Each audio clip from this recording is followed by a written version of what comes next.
Baza oricărei relații, fie amicală, romantică sau de familie, este încrederea, unul dintre pilonii fundamentali. În acest videoclip, voi aborda 10 caracteristici, conform unei perspective istorice, care pot indica persoane în care nu este recomandat să ai încredere. Mai întâi, este crucial să examinăm dacă cineva manifestă aceste caracteristici pe care le voi discuta. Observația este esențială, dar relativ simplă. Trebuie doar să analizezi comportamentul și cuvintele persoanei pentru a înțelege cine sunt și care este esența lor. Cu acest lucru clarificat, voi aborda fiecare dintre aceste profiluri de persoane și voi justifica de ce încrederea în ele nu este recomandată. Înainte de a merge mai departe, asigurați-vă că sunteți abonat la canal și urmăriți până la sfârșit, pentru că am ceva special pentru dumneavoastră la final. Hai să trecem acum la primul tip de individ, narcisiștii. Atunci când avem de-a face cu narcisiștii, istoria ne amintește de importanța de a ne proteja liniștea interioară, fără a permite comportamentului lor să afecteze liniștea noastră. Practicarea indiferenței față de acțiunile lor egocentrice este o modalitate de a-ți menține liniștea mentală față de vanitatea lor. Reflectați asupra acestui aspect. Dacă cineva este mereu centrat pe sine și manifestă puțin interes față de ceilalți, este puțin probabil să poată fi încredințat. Ei sunt autocentrați și pun nevoile altora pe plan secund, indiferent cine ar fi aceștia. Nu este înțelept să ai încredere în narcisiști, deoarece își fac propria imagine prioritate maximă. Nu doresc ca alții să atingă sau să depășească statutul lor.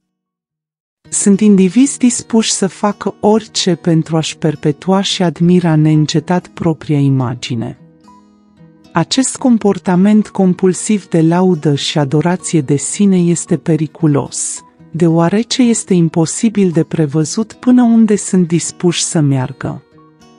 De obicei, sunt persoane care dau vina pe alții pentru propriile lor eșecuri. Prin urmare, fiți sceptici față de cei care acaparează conversațiile și încearcă să impună opiniile lor fără a lua în considerare alte perspective. Sunt indivizi capabili să dăuneze altora în orice moment pentru a-și atinge obiectivele. Al doilea tip de persoană este cea care răspândește zvonuri. Stoicismul ne învață și cum să gestionăm zvonurile și cuvintele rele spuse de alte persoane. Istoria ne amintește de necesitatea de a nu oferi putere opiniilor altora despre noi. Dacă cineva dezvăluie secrete sau împărtășește informații despre altă persoană, este foarte probabil că va face același lucru și cu dumneavoastră, vorbind despre dumneavoastră în spatele lor. Credeți-mă, este aproape sigur că acest lucru se va întâmpla atunci când cineva practică răspândirea zvonurilor. Nu este doar un obicei, ci o acțiune făcută pentru satisfacția personală. Prin urmare, nu presupuneți că doar pentru că cineva este prietenul dumneavoastră, nu va divulga secretele dumneavoastră altor persoane. Nu faceți această greșeală. Unicul folos pe care îl poți obține de la o vorbăreață este dacă dorești ca informația să se răspândească. În acest caz, trebuie doar să împărtășești zvonul și ea va face totul pentru tine. Al treilea tip este persoana care provoacă constant iritare.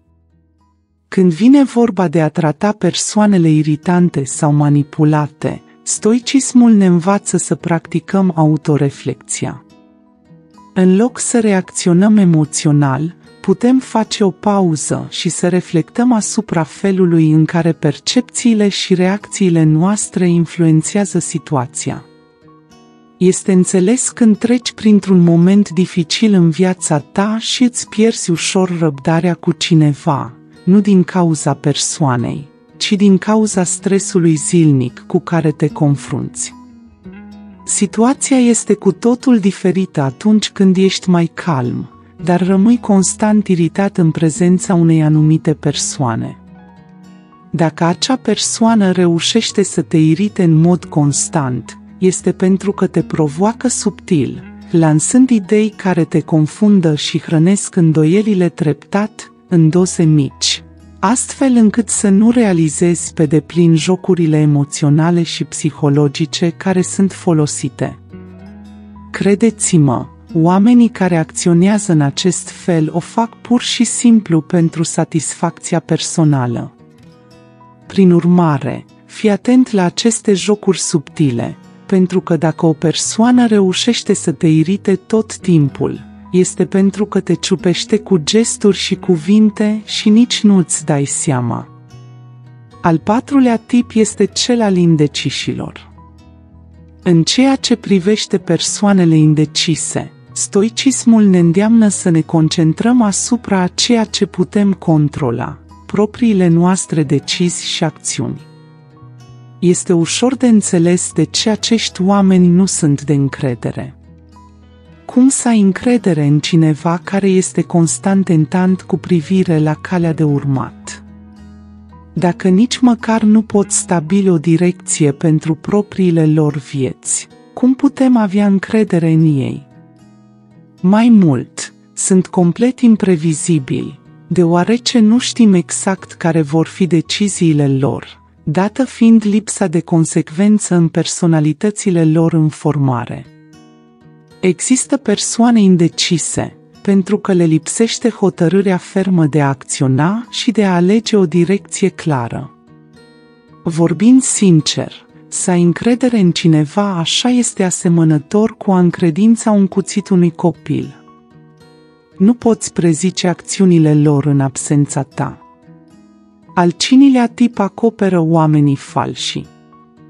În acest caz, stoicismul ne sfătuiește să fim precauți. În loc să ne concentrăm asupra acțiunilor lor, ar trebui să ne concentrăm asupra cultivării virtuții înăuntrul nostru. Toți am avut experiența de a interacționa cu indivizi care par să ne placă, dar răspândesc zvonuri despre noi pe la spate, nu doar despre noi. Prin urmare, nu este surprinzător când alții vorbesc de rău despre noi. Acești oameni pot zâmbi și pot fi prietenoși într-un moment, dar imediat după aceea vorbesc de rău. Prin urmare, atunci când observi acest comportament, cel mai bine este să închei relația cât mai repede posibil.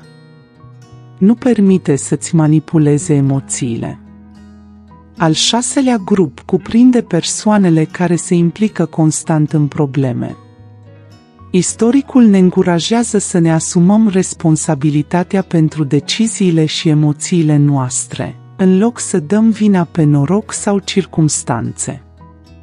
Acești indivizi trăiesc înconjurați de probleme și conflicte. Pretind că au ghinion și văd viața ca pe o pedeapsă. Afirmația lor este că în fiecare zi apare o nouă dificultate și că în fiecare zi se confruntă cu noi consecințe. Nu credeți în asta. Dacă cineva este constant învăluit în probleme, acest lucru nu este o coincidență. Probabil iau decizii proaste, nu învață din greșelile lor și au dificultăți în a-și controla emoțiile. Prin urmare, este prudent să fii precaut cu acest tip de persoană. Dacă te implici emoțional în povestea lor dificilă de viață și simți mereu că trebuie să ajuți, problema lor poate deveni rapid problema ta. Al șaptelea tip este reprezentat de persoanele care simulează interes pentru ceea ce spui. În aceste situații, stoicismul ne sfătuiește să fim asertivi și, dacă este necesar, să ne îndepărtăm de conversații care nu ne îmbogățesc. Toți cunoaștem tipul acela de persoană care, atunci când împărtășim ceva sau încercăm să exprimăm o idee, răspunde cu un simplu da, înțeleg și puțin mai mult. Acest lucru poate fi iritant și chiar lipsit de respect. Mai rău este atunci când persoana vorbește despre propriile sale preocupări și, când este rândul tău să vorbești, ei doar par să asculte, fiind distrași de telefon sau sunt de acord fără să le pese cu adevărat ce spui. Cu alte cuvinte, ei aud, dar nu sunt cu adevărat atenți. Să fim sinceri, minimul într-o conversație este ca celălalt să fie atent la ceea ce spui. În caz contrar, nu este o adevărată conversație. Prin urmare, dacă observi că persoana nu este cu adevărat atentă în timp ce vorbești cu ea, sau mai rău, folosește telefonul și cu clar nu ascultă, este mai bine să întrerupi discuția. Nu merită să vorbești în gol. Dacă persoana nu este interesată sau doar mimează interesul, atunci nu-ți pierde timpul. Dacă este necesar, săruți și pleci. Până la urmă, nu ești obligat să-ți dedici timpul persoanelor care nu sunt cu adevărat interesate de ceea ce ai de spus. Pe scurt, analizarea diferitelor tipuri de persoane care pot submina încrederea ne oferă lecții valoroase în căutarea unor relații autentice și semnificative. Internalizând învățăturile istorice, învățăm să ne păstrăm pacea interioară, să cultivăm virtuți, să practicăm autenticitatea și să exercităm autocontrolul în fața provocărilor. Acesta încheie videoclipul de astăzi. Am ajuns la sfârșit și sper sincer că aceste orientări au fost benefice pentru tine. Amintește-ți că ești o parte crucială a acestui canal. Dacă acest videoclip te-a ajutat să reflectezi sau să înveți ceva nou, lasă un like și un comentariu pentru ca mai multe persoane să poată descoperi înțelepciunea istoriei. Dacă nu ai un comentariu specific, e în regulă. Spune doar am ajuns până la final, pentru ca eu să știu că ai urmărit până aici. Și dacă încă nu ești abonat, amintește-ți că fiecare mic pas contribuie la dezvoltarea ta personală. Continuă să avansezi spre victorie. Mă bucur foarte mult pentru atenția ta. Să fie toți cu Creatorul. Până data viitoare.